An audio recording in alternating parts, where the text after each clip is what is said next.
Hello friend, welcome to the world of Galaxy Point, the world of spoken English.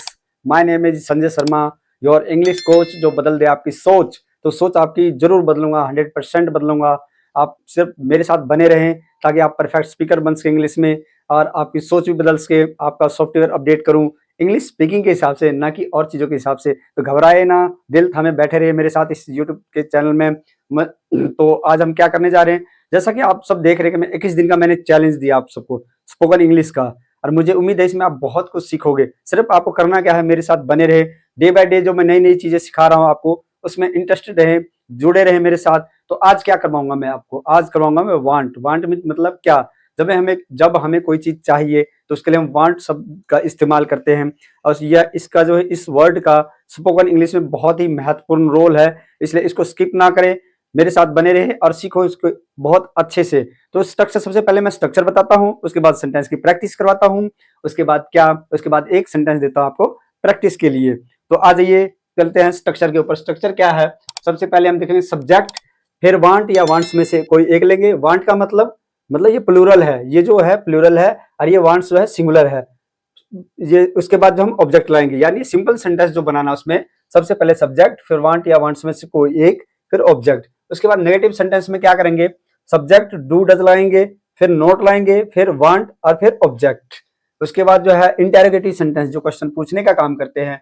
Question तो मुझे आप लोगों से बहुत सारे पूछना है, क्योंकि मैं चाहता हूं कि मेरे कमेंट सेक्शन में कुछ ना कुछ आप लोग लिखें, अपनी क्वारीज लिखें। इसके बाद क्या करें, हम सेंटेंस जो है, जैसे कि इंटेरोगेटिव बनाना है जिसमें क्वेश्चन पूछते हैं, तो डू डज कोई पहले लगाएंगे, फिर सब्जेक्ट, फिर वांट, फिर ऑब्जेक्ट। इसके बाद जो फोर्थ होगा, यानी इंटेरोगेटिव नेगेटिव, डू डज में से कोई एक लेंगे एज पर सब्जेक्ट के हिसाब से डू डज में से कोई हमें एक लेना है। फिर सब्जेक्ट लाएंगे, फिर नोट, और फिर वांट, और फिर ऑब्जेक्ट। उसके बाद डब्ल्यू एच फैमिली, फिर डू डज, फिर सब्जेक्ट, फिर वांट, उसके बाद ऑब्जेक्ट। तो ये तो हो गया अपना सेंटेंस का स्ट्रक्चर। अब हम जैसे मान लो वांट लगाना, तो वांट के साथ हेल्पिंग वर्ब हम क्या लगाएंगे, उसमें लगाएंगे डू।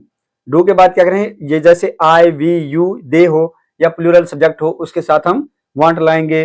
अगर वांट्स लगाना हो तो उसके लिए सब्जेक्ट क्या होगा, वांट्स के लिए होगा डज लाएंगे सबसे पहले, फिर ही, सी, इट या नेम हो, या फिर सिंगुलर यानी कोई सिंगल नेम है उसके साथ डज लगाएंगे। तो इस तरह से ये आपको जो स्ट्रक्चर पूरा हो चुका। अब हम करते हैं कुछ प्रैक्टिस। प्रैक्टिस बहुत जरूरी है, बिना प्रैक्टिस के पॉसिबल है ही नहीं कुछ। तो इसमें मैंने पहला सेंटेंस लिया है आप सबके हिसाब से, मुझे एक घर चाहिए। तो इसको कैसे बनाएंगे, आई वांट ए हाउस, इस तरह से सेंटेंस बनाएंगे। उसके बाद नेक्स्ट सेंटेंस क्या है, हमें शिक्षा चाहिए। ये मैं बता रहा हूँ, जैसे शिक्षा, right to education, article 21 of Indian constitution. ये बहुत डीप मैटर हो जाएगा। सिर्फ हम अभी ये करें, हम सेंटेंस की प्रैक्टिस करें। तो इसमें कहें हमें शिक्षा चाहिए, तो हमें शिक्षा चाहिए कि वी वांट एजुकेशन। वी जो है, हम इसके साथ मैंने बताया वांट लगेगा, यानी जो वी के साथ हम सिंगुलर प्लूरल इसको वांट का यूज करेंगे। ये जैसे मैंने बता रखा, वांट के साथ आई वी यू दे या प्लूरल सब्जेक्ट हो तो उसके साथ वांट लाएंगे। उसे पैसे चाहिए, दे वांट मनी। ठीक है। अब नेक्स्ट सेंटेंस क्या है, मुझे आपके जैसा एक इंसान चाहिए, I want a person like you. इस तरह से ये सेंटेंस बनाया मैंने। क्या तुम्हें रिश्वत चाहिए, डू यू वांट ब्राइब। भाई रिश्वत तो चाहिए, बस मौका नहीं मिलता है, सभी को चाहिए। तुम्हें कार क्यों चाहिए, why do you want car. तो इस तरह से मैंने ये प्रैक्टिस बताया। ठीक है, इस सेंटेंस की बहुत अच्छे से प्रैक्टिस करें, बार बार करें भाई। प्रैक्टिस करोगे तभी कुछ बन पाओगे या कुछ सीख पाओगे, क्योंकि ये कहावत है, practice makes a man perfect. This is universal truth and you can implement anywhere in your life. So this is very important to make practice more and more day by day.